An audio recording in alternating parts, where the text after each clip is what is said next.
At Clipper 18, turn left heading 180. 6.5 hours after leaving Colombia, Avianca Flight 52 is missing somewhere over New York.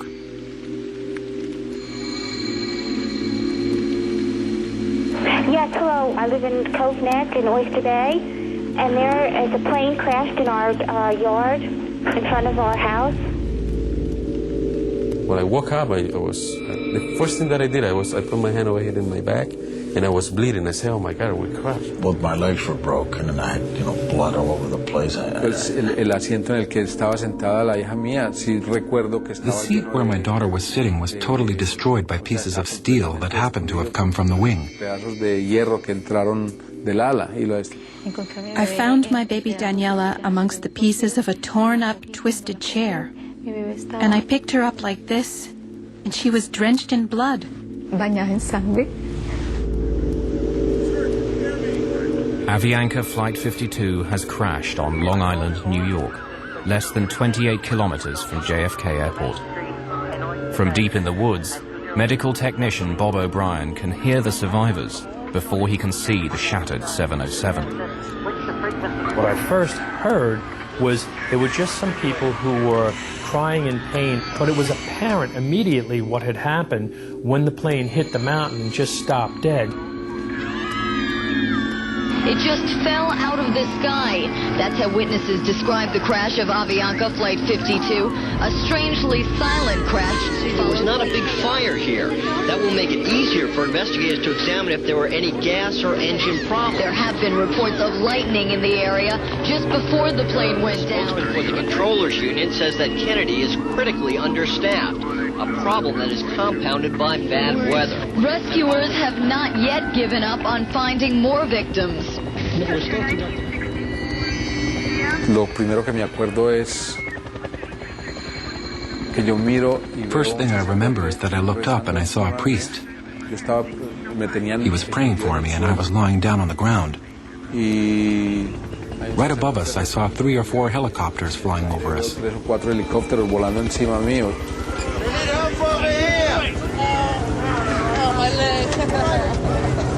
Managed to get up on top of the fuselage, and there's that door handle that says, in case of emergency, pull here.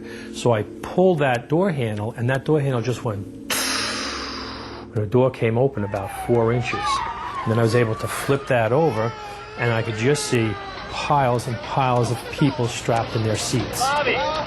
The extreme G-force of the crash has broken off the cockpit and catapulted it through a stand of trees and into the deck of a home some 30 meters from the impact site.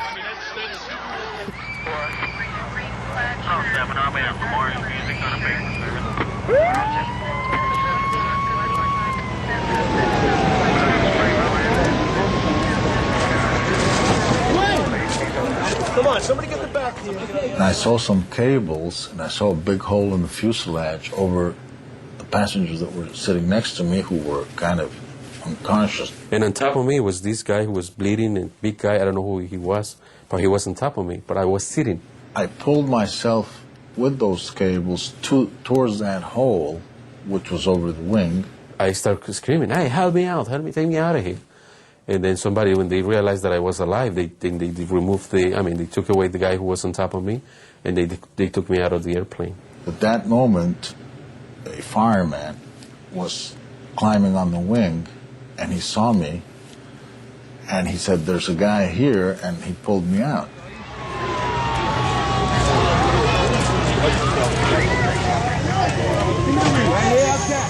37 fire and rescue companies from Nassau County are quickly mobilized. The rescue is the largest pre-9/11 operation of its kind in the New York area. That little girl was sitting up on the fuselage and she was crying, "Mi madre, mi madre." And that imprint of horror just was, you just in your mind's eye focus right back in on, I saw mi madre, I saw her mother. And I know what that little girl was seeing. It was horrible enough for me, and I'm a professional rescuer. I realized that my baby was dying, so I began to scream. Please help me. I had the baby here, please.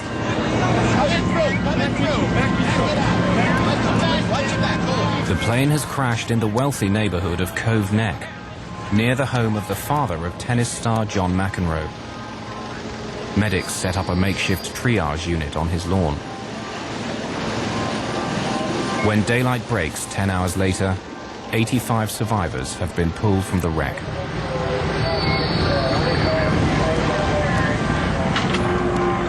The lead flight attendant is the only member of crew to survive the crash. Of the 11 babies on board Flight 52, all but one are found alive.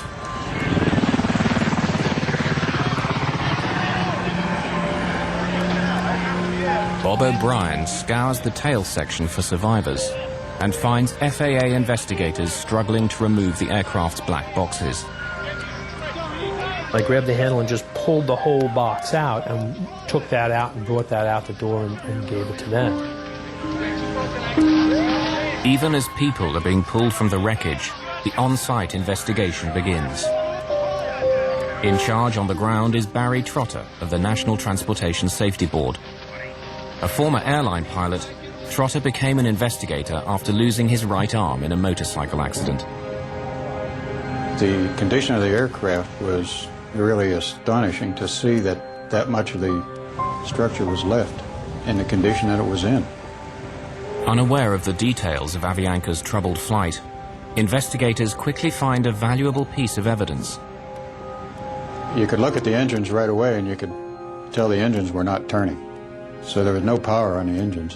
That was the first big clue. Trotter and his team examine the fuel tanks and find just a few gallons of jet fuel still on board. It becomes clear why the 707's engines stopped turning. But the question of who's to blame is still to be answered. In the community of Cove Neck, New York, salvage workers begin the task of dismantling the shattered remains of Avianca Flight 52. But there's still one critical question. Who is responsible for Flight 52 running out of fuel and causing the death of 72 passengers and crew? The answer will be worth millions of dollars and affect dozens of lives. At the lab of the National Transportation Safety Board in Washington, D.C., investigators are eager to recover data locked inside the two black boxes.